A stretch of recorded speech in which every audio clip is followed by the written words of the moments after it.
മുഖ്യമന്ത്രിയുടെ social media കോർഡിനേറ്റർമാരും അദ്ദേഹത്തിൻ്റെ കൂട്ടാളികളും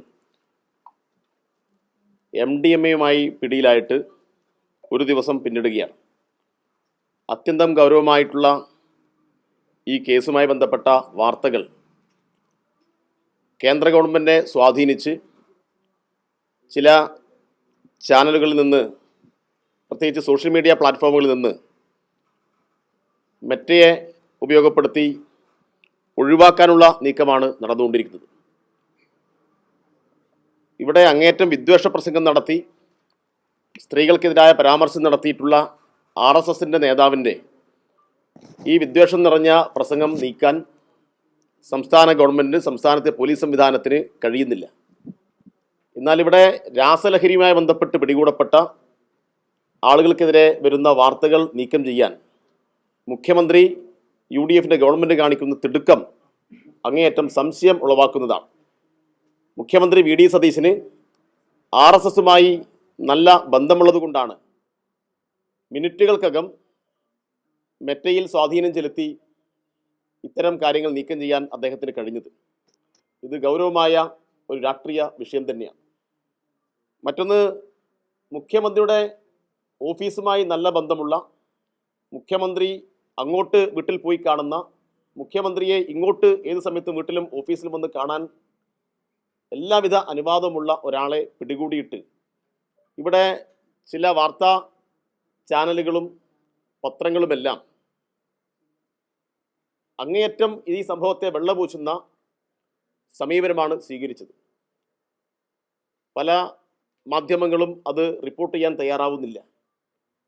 നിങ്ങൾ ഓർമ്മിക്കേണ്ടത്, ഇപ്പോൾ നേരത്തെ മുഖ്യമന്ത്രിയായിരുന്ന പിണറായി വിജയൻ അദ്ദേഹത്തിൻ്റെ സോഷ്യൽ മീഡിയ ഓപ്പറേറ്ററാണ്, സോഷ്യൽ മീഡിയ കോർഡിനേറ്ററാണ് ഈ നിലയിൽ പിടിക്കപ്പെട്ടതെങ്കിൽ ഈ വാർത്താ വിന്യാസം ഏത് രൂപത്തിലുള്ളതായിരിക്കും എന്ന് നമുക്ക് ഊഹിക്കാൻ പറ്റുന്നതേ ഉള്ളൂ. ഇന്നിപ്പോൾ ഒരു വാർത്താമാധ്യമം കൊടുത്തത്, ഒരു പത്രം കൊടുത്തത് മുഖ്യമന്ത്രി VD സതീശൻ്റെ ആരാധകൻ പിടിയിലായി എന്നാണ്. ആരാധന ആർക്കും ആരോടും ആവാമല്ലോ. അപ്പോൾ പ്രത്യേകിച്ച് മുഖ്യമന്ത്രിക്ക് അതിനകത്ത് ഉത്തരവാദിത്വമൊന്നുമില്ല. ഒരു സാധാ ആരാധകനെ പിടിച്ചിരിക്കുന്നു എന്ന് ഒരു പ്രധാനപ്പെട്ട പത്രം അവരുടെ 8ാമത്തെ പേജിനകത്ത് ആരും കാണാൻ സാധ്യതയില്ലാത്ത വിധത്തിൽ ലേഔട്ട് ചെയ്ത് കൊടുത്തിരിക്കുകയാണ്.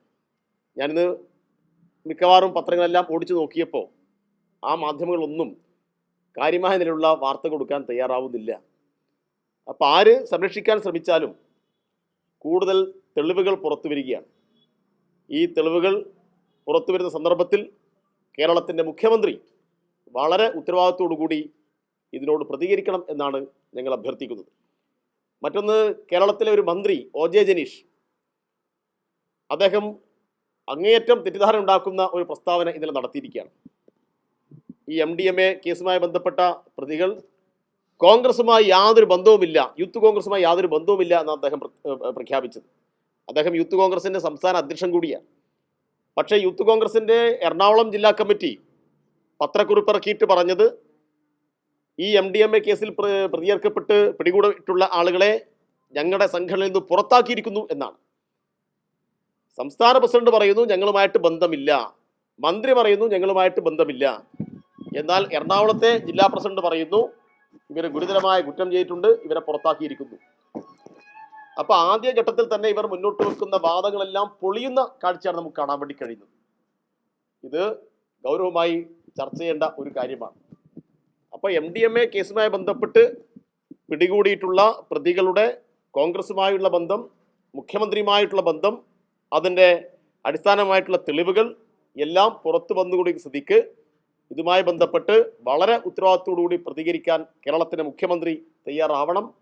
മുഖ്യമന്ത്രി മെറ്റയെ ഉപയോഗിച്ച് കേന്ദ്ര ഗവൺമെൻറ്റിനെ സ്വാധീനിച്ച് RSSൻ്റെ പിന്തുണയോടുകൂടി ഇത്തരം വാർത്തകളെ മുക്കിക്കളയാൻ നോക്കുന്നത് ജനാധിപത്യ സമൂഹത്തിന് ഒട്ടും ഭൂഷണമായിട്ടുള്ള കാര്യമല്ല എന്നുകൂടി അദ്ദേഹത്തെ ഓർമ്മപ്പെടുത്തുകയാണ്.